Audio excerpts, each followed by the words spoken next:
Working from home, you feel so alone. Cabin fever's running high. 5 o'clock comes, it's happy hour, but all you do is sigh.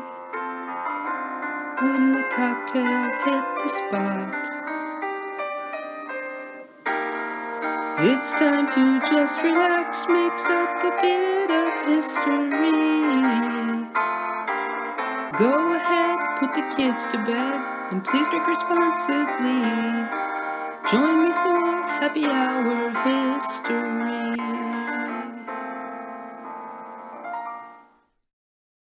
Hey friends, Kim McCann here, program developer at Prairie, and your host for this very special edition of Happy Hour History, where we mix up some historical cocktails and talk about alcohol-related history. Except in this episode, we're not going to actually mix up the historical cocktail. I'm going to talk to you about it, but what we're going to mix up is really an homage or homage,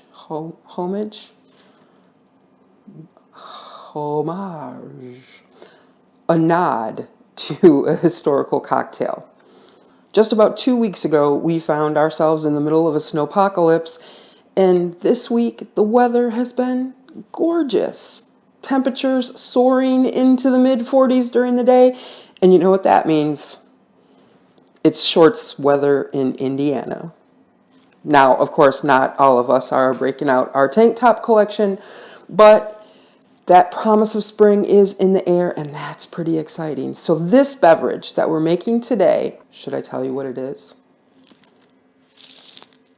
Hold on to your hats, or take them off in celebration for the warm weather. I'm still wearing mine. Today, we're going to be mixing up hot bourbon butterscotch. I know, you're very excited. So am I. Let me tell you a little bit about how we arrived at that particular recipe. Back in the day when it was cold and there were no heaters and not really good home insulation, one way that people staved off the cold on those long winter nights was with a drink called sack posset. I know, it sounds weird. And in actuality, to our sensibilities, it is a little weird. Sack posset was usually prescribed as medicine. Now, the first recipes show up around the mid-1500s, and its popularity stayed on into the 19th century. But the recipe evolved and changed because it kind of needed to. Posset, or sack posset, also known as milk posset, is a dairy-based beverage composed of milk and or cream, which is curdled by the introduction of an acid. And when I say curdled, yes, I mean curdled up milk. It creates curds and whey. That acid was either beer and or wine or sack. Sack is a white fortified wine, usually from Spain or perhaps the Canary Islands, which was fortified or strengthened by the introduction of sugars and brandy often, sometimes herbs and things. And sack was aged in wooden barrels for a time. So this resulted in a sweet, oaky, smoky kind of wine. And that was what was used to curdle the milk in posset. Now, basic recipes talked about warming your milk and then adding the acid and then warming it as it sat by the fire so that it could separate. And what you really wanted was that whey portion, what settled at the bottom. So what would happen is that lactic acid would sink to the bottom and the curds would float up on top. There was a special cup called a posset cup, which was usually two-handled and had a spout that fed from the bottom, like this one from the British Museum, so that you could drink what was collected on the bottom and avoid the curds. The curds were often eaten later on top of bread or mixed into a pudding. I know, it sounds pretty gross.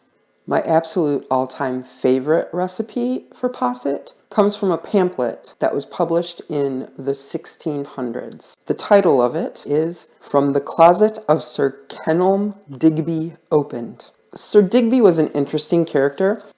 He's been described by some modern historical cooks or recipe curators as a privateer, a spy, a hypochondriac, and also an enthusiastic amateur scientist. I mean, look at the guy.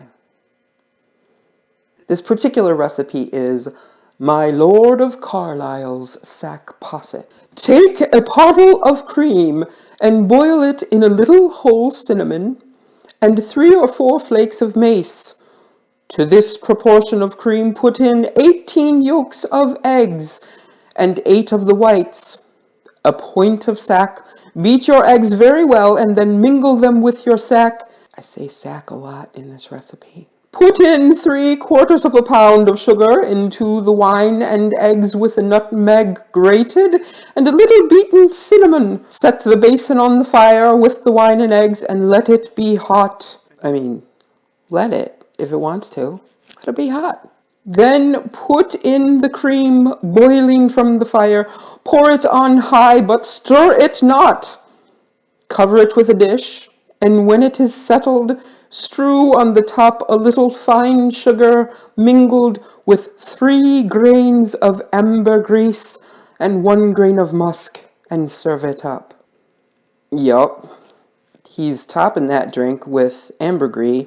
Ambergris, if you don't know, is a solidified waxy gunk that forms in the bile duct of a sperm whale's intestines. So, good drinking.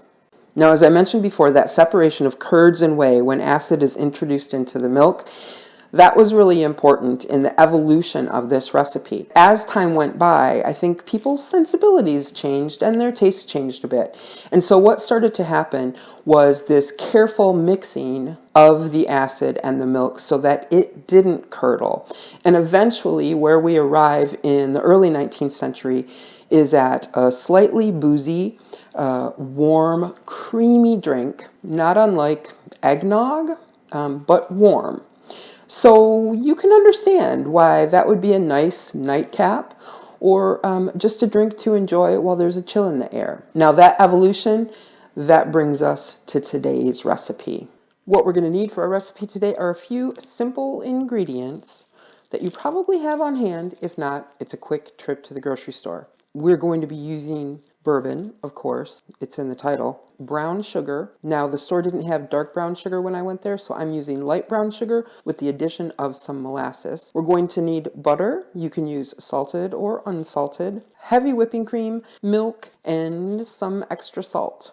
Let's get down to business. In a large saucepan or a small stock pot, you want to start off with 7.5 tablespoons of butter, 3/4 of a cup packed brown sugar, and I'm adding 1.5 tablespoons of molasses because I'm using light brown sugar instead of dark brown sugar. You want to go ahead and keep that over a not too high heat. If you overheat butterscotch or caramel, what can happen is that the sugar granulates and you end up with a gritty end product. So we just want to be careful with that. Get it melting and use a whisk to move it around and get it incorporated so that the butter and the sugar become lovely friends together. It smells absolutely amazing already. Ooh. So that butter and sugar is starting to get a little bubbly. I'm going to take the heat down just a little bit because, again, I don't want that sugar to granulate and ruin the nice smoothness of our butterscotch. Now that that butter's completely melted, what we want to do is cook this with all due patience for 5 to 10 minutes until that butterscotch begins to smoke a little bit. Patience is the key. So you'll start to see a little change in the color and the bubble structure of your mixture, and that means that we're on our way to good butterscotch. More stirring, more patience. Trust me, it's going to be worth it. It's been about 4 minutes, almost 5 minutes. All right, not going to lie, my arm is really tired. And the next step requires a bit of a warning or a caution, really, because you do have to be very careful. The first thing you're going to do is remove your pan from the heat. This part, I want to caution you. When you remove the butterscotch from the heat and add a liquid, it's going to sputter. If you're using a shallower pan, be extremely careful when you add this liquid. If you're using a larger pan, be extremely careful when you add this liquid. I said it was a caution. Use caution. To stop the cooking of the butterscotch, we're going to add 2.5 tablespoons of bourbon. This is going to spatter, so be careful.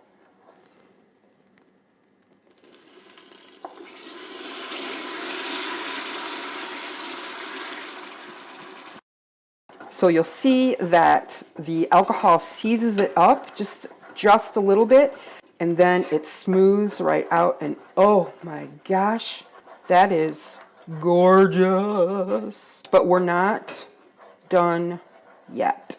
So I'm switching back to a whisk here because we are going to start by whisking in our heavy cream.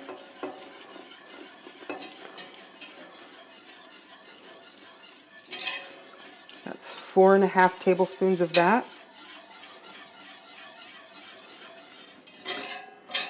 And you want to start with your heavy cream, not your milk. This is going to help us later to avoid posset curdle. So now we're going to go in with 6 cups of whole milk. We're adding about a teaspoon of good flake salt.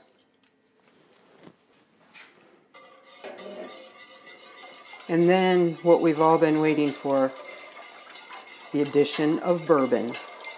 Now I'm using 6 cups of milk, so ostensibly 6 servings. So I'm using 8 ounces of bourbon, which will give you about 1.5 ounces for every serving. And if you'll notice, no curdling. Huzzah! I know, you want to drink it right now, but it's not warm, it's not hot, it's not ready for you to drink. So you're going to put it back on the stove on a low heat. Remember, keep it low. If you go too high, your milk will curdle. That's a guarantee. So just be patient, let it warm up naturally. Set up your folding chairs out in the yard. Get your fire pit started. Whatever it is you plan to do to enjoy this, go take care of that while this warms up on the stove. Your stirring is done. I mean, you should stir it a couple times while it's heating up. That just is common sense. But the main part of the stirring is done. The fun is coming up quick. All right, friends, here we are. We're at that magical point.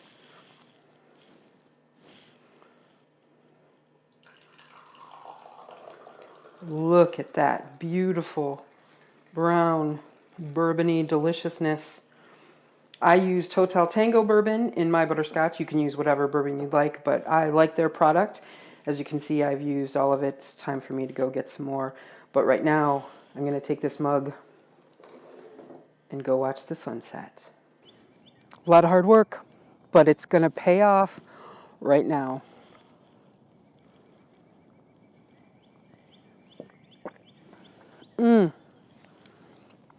Rich and creamy and buttery.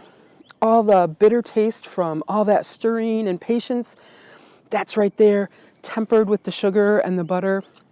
And then that beautiful smoky, oaky, delicious, earthy flavor of the bourbon comes right into it and just makes a marriage like the marriage that we're experiencing right now between the end of winter and the beginning of spring. I strongly urge you to make this recipe for yourself. I don't think you'll be sorry. Yeah, I'm going to enjoy.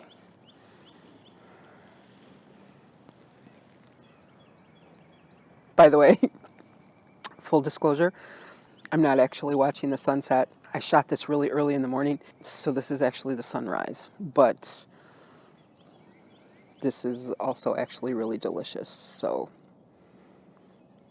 until next time, cheers.